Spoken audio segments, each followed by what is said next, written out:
नमस्कार। आज हम एक बड़े ही दिलचस्प कानूनी मामले की बात करेंगे। एक ऐसा मामला जिसने भारत के लीगल सिस्टम में नागरिकता को लेकर एक बड़ी बहस छेड़ दी है। और ये सब शुरू हुआ अदालत के एक, कह सकते हैं, बड़े ही हैरान करने वाले फैसले से। तो सवाल ये उठता है कि आखिर कोई अदालत अपने ही दिए हुए ऑर्डर पर रोक कैसे लगा सकती है।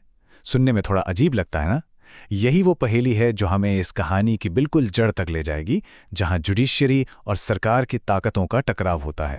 जी हाँ, बिल्कुल यही हुआ। इलाहाबाद हाई कोर्ट ने पहले राहुल गांधी के खिलाफ पुलिस जांच मतलब एफआईआर का ऑर्डर दिया और फिर सिर्फ 3 दिन बाद ही अपने ही उस ऑर्डर पर स्टे लगा दिया। अब सवाल यह है कि आखिर कोर्ट ने ऐसा किया क्यों? चलिए इसी गुत्थी को सुलझाते हैं। अच्छा, तो ये सब शुरू कहां से हुआ? ये समझने के लिए कि हाई कोर्ट इस मोड़ तक पहुंचा कैसे, हमें थोड़ा पीछे जाना पड़ेगा, इस आरोप की बिल्कुल जड़ों तक। देखिए, ये पूरा मामला असल में यूके की एक कंपनी फाइलिंग से शुरू हुआ। वहां पर जो कॉर्पोरेट फाइलिंग होती है ना, उसे एक लीगल डॉक्यूमेंट माना जाता है। और ऐसी ही एक फाइलिंग में राहुल गांधी नाम के एक व्यक्ति को ब्रिटिश नागरिक बताया गया था। बस यहीं से सारा विवाद शुरू हो गया। तो इस केस का जो सफर है ना, वो काफी उतार चढ़ाव वाला रहा है। सबसे पहले एक निचली अदालत में शिकायत हुई, लेकिन उस कोर्ट ने ये कहकर केस खारिज कर दिया कि भाई नागरिकता तय करना सरकार का काम है, हमारा नहीं। लेकिन जब ये मामला इलाहाबाद हाईकोर्ट पहुंचा तो पहले तो उन्होंने एफआईआर का ऑर्डर दे दिया और फिर जैसा कि हमने देखा उस पर रोक भी लगा दी।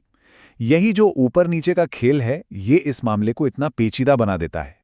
अब इस पूरे विवाद को ठीक से समझने के लिए हमें उस कानूनी बुनियाद को समझना होगा जिस पर यह सब कुछ टिका हुआ है, और वो है भारत का एकल नागरिकता का कानून या सिंगल सिटीजनशिप का सिद्धांत।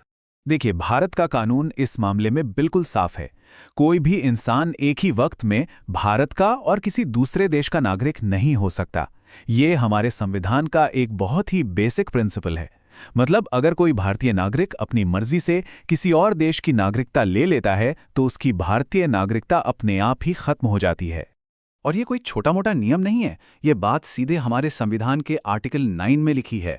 उसमें साफ साफ कहा गया है कि कोई भी व्यक्ति जिसने अपनी मर्जी से किसी दूसरे देश की नागरिकता ले ली है, वो भारत का नागरिक नहीं रहेगा। इसमें कोई अगर मगर की गुंजाइश ही नहीं है। और इसका असर जो है वो एक डोमिनो इफेक्ट की तरह होता है। देखिए, आर्टिकल 9 के हिसाब से नागरिकता खत्म हुई, फिर आता है सिटीजनशिप एक्ट 1955 जो इस बात को और पक्का करता है, और फिर representation of the people act 1951 कहता है कि सिर्फ भारत का नागरिक ही सांसद यानी एमपी बन सकता है। तो इसका सीधा सीधा मतलब ये हुआ कि अगर ये आरोप सही साबित हो गया तो इसका नतीजा सिर्फ नागरिकता जाना नहीं बल्कि संसद की सदस्यता से भी हाथ धोना पड़ सकता है। अब आते हैं इस कहानी के बिल्कुल सेंटर पॉइंट पर। यह असल में एक पावर स्ट्रगल है, एक खींचतान है। सवाल यह है कि नागरिकता जैसे इतने सेंसिटिव मुद्दे पर आखिरी फैसला लेने का हक आखिर किसके पास है, कोर्ट के पास या सरकार के पास? और यहीं पर असली टकराव की वजह छिपी है। देखिए, अदालत का काम है क्रिमिनल शिकायतों की जांच करना, जैसे कि किसी ने कोई झूठी जानकारी दी हो। लेकिन दूसरी तरफ ये तय करना कि कोई व्यक्ति भारत का नागरिक है या नहीं, ये पावर सिर्फ और सिर्फ केंद्र सरकार के पास है, और वो भी होम मिनिस्ट्री के पास। और यही वजह थी कि निचली अदालत ने कहा था कि ये मामला उसके अधिकार क्षेत्र से बाहर है।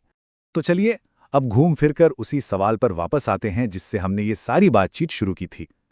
आखिर हाईकोर्ट ने अपने ही दिए एफआईआर के ऑर्डर पर रोक क्यों लगाई? अदालत के इस कदम के पीछे मोटे तौर पर 3 बड़ी वजहें हो सकती हैं। पहली है नैसर्गिक न्याय का सिद्धांत या प्रिंसिपल ऑफ नेचुरल जस्टिस। इसका सीधा सा मतलब है कि कोई भी फैसला सुनाने से पहले दूसरे पक्ष की बात भी सुननी जरूरी है। दूसरी वजह, कोर्ट शायद अपने ही जुरिस्डिक्शन यानी अधिकार क्षेत्र पर दोबारा सोच विचार कर रहा है।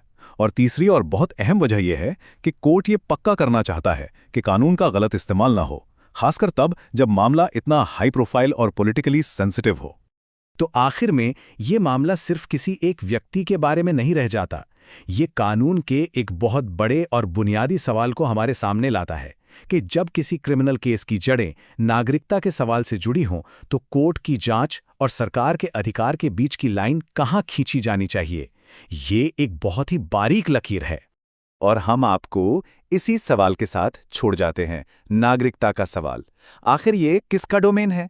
क्या इसका फैसला अदालतों में होना चाहिए या ये पूरी तरह से सरकार का अधिकार क्षेत्र है? इस केस ने इस बहस को एक बार फिर से सबके सामने खड़ा किया है।